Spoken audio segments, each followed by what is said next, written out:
Hello बच्चों, मैं आपको एक बहुत पुरानी कहानी सुनाती हूँ। एक समय की बात, फारसी देश में अली बाबा और कासिम नाम के दो भाई रहते थे। पिता की मृत्यु के बाद से दोनों भाई मिलकर अपने पिता का व्यापार संभालते थे।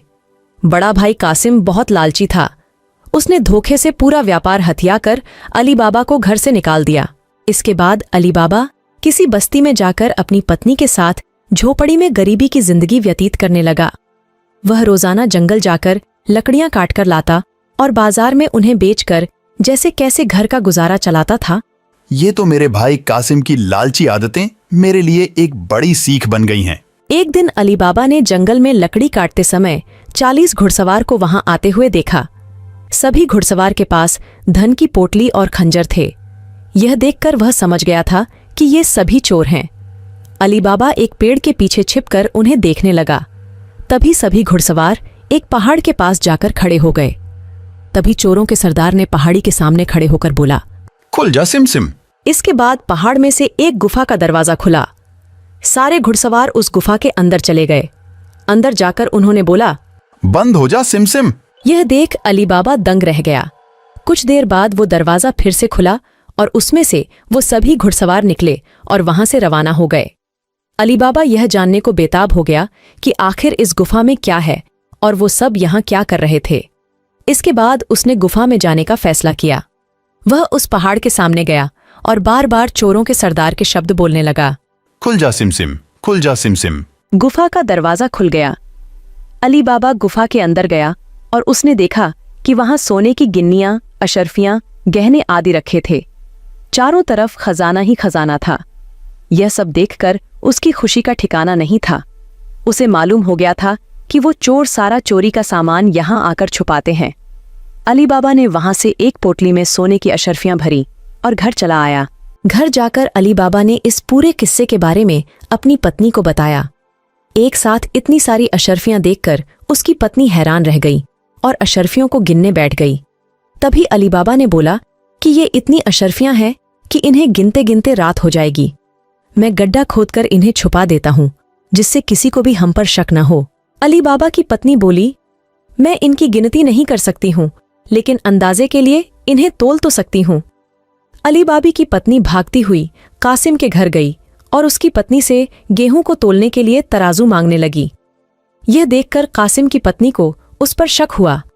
उसने सोचा कि इन गरीब लोगों के पास अचानक उनके पास इतना अनाज कैसे आया। रात को अली बाबा की बीवी ने सारी अशर्फियों को तोला और तड़के सुबह उनका तराजू लौटा आई। कासिम की पत्नी ने तराजू को उल्टा करके देखा तो उस पर सोने की एक अशर्फी चिपकी हुई थी। उसने यह बात अपने पति को बताई। कासिम और उसकी पत्नी यह जानकर जलभुन गए। दोनों को रात भर नींद नहीं आई। सुबह होते ही कासिम अली बाबा के घर गया और उससे धन का स्रोत पूछने लगा। सुनकर अली बाबा ने कहा, आपको कोई गलतफहमी हुई है। मैं तो एक मामूली लकड़हारा हूं। कासिम ने बोला कि तुम्हारी बीवी कल हमारे घर से अशर्फियों को तोलने के लिए तराजू लेकर गई थी। ये देखो, ये अशर्फी तराजू पर चिपकी मिली है। सब सच बताओ, नहीं तो मैं सबको बता दूंगा कि तुमने चोरी की है। यह सुनकर अली बाबा ने सच सच सारी कहानी बता दी। कासिम के मन में लालच आ गया। उसने खजाना हथियाने का प्लान बनाया और अगले दिन गुफा पहुंच गया। वह अपने साथ एक गड्ढा भी लेकर गया ताकि वह उस पर खजाना लाद कर ला सके। गुफा के सामने पहुंचकर उसने अली बाबा ने जैसे बताया था वैसे ही किया। उसके खुल जा सिम सिम बोलते ही गुफा का दरवाजा खुल गया। अंदर पहुंचकर चारों तरफ खजाना देखकर वह भौंचक्का रह गया। उसने बोरियों में सोने की सिक्के भरे और बाहर निकलते समय क्या बोलना है वही भूल गया। गुफा से बाहर निकलने के कासिम ने तमाम प्रयास किए, लेकिन कोई रास्ता न निकला। वह गुफा के अंदर कैद हो जाता है। कुछ देर बाद जब चोरों का गिरोह वहां पहुंचा तो उन्होंने देखा कि बाहर एक गधा बंधा है। वे समझ जाते हैं कि यहाँ कोई आया है। चोर अंदर जाते हैं और कासिम को ढूंढकर मार देते हैं। इधर जब कासिम घर नहीं पहुंचता तो उसकी पत्नी परेशान हो जाती है और अली बाबा के घर जाकर बड़े भाई को ढूंढकर लाने के लिए बोलती है। अली बाबा ढूंढता हुआ गुफा के पास पहुंचा तो वहां उसने भाई के गधे को घास चरते हुए देखा। वह समझ जाता है कि कासिम अंदर गया था और चोरों ने उसे पकड़ लिया है। अली बाबा जब गुफा के अंदर गया तो उसे कासिम की लाश मिली। अली बाबा लाश को घर लाता है और बिना किसी को बताए प्राकृतिक मौत घोषित करके उसका अंतिम संस्कार कर देता है।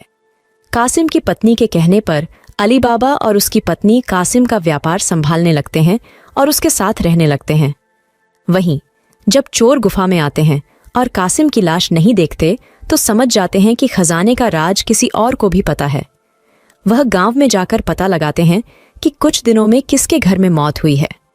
चोरों को अली बाबा का घर मिल जाता है। चोर ने उसके घर के बाहर क्रॉस का निशान लगा दिया, जिससे रात के समय उन्हें उसका घर समझने में आसानी हो। वहीं अली बाबा ने जब अपने घर के बाहर क्रॉस का निशान देखा तो वह समझ गया कि चोरों ने घर का पता लगा लिया है। उसने वैसा ही निशान सबके घर के बाहर लगा दिया। रात में जब चोर आए तो सबके घर पर वैसा निशान बना देखकर दुविधा में पड़ गए और वापस चले गए। चोरों का सरदार चुप चुप बैठने वालों में से नहीं था। उसने उस मोहल्ले वहां अमीर हुआ है। इससे उसे अली बाबा के बारे में पता चला। उसने उसका घर अच्छे से पहचाना और रात के समय में तेल व्यापारी बनकर उसके घर पहुंचा। वह अपने साथ तेल के 40 पीपों को लेकर गया, जिसमें 39 में चोर और एक पीपा में तेल था। उसने सोचा कि रात में जब सब सो जाएंगे तो वो सब मिलकर अली बाबा को मार देंगे। उसने अली बाबा से दोस्ती की और रात को उसके घर पर ठहरने की इजाज़त मांगी। अली बाबा ने उसको खाना खिलाया और रात को रुकने की इजाज़त दे दी। अली बाबा की पत्नी को तेल के व्यापारी पर शक हुआ।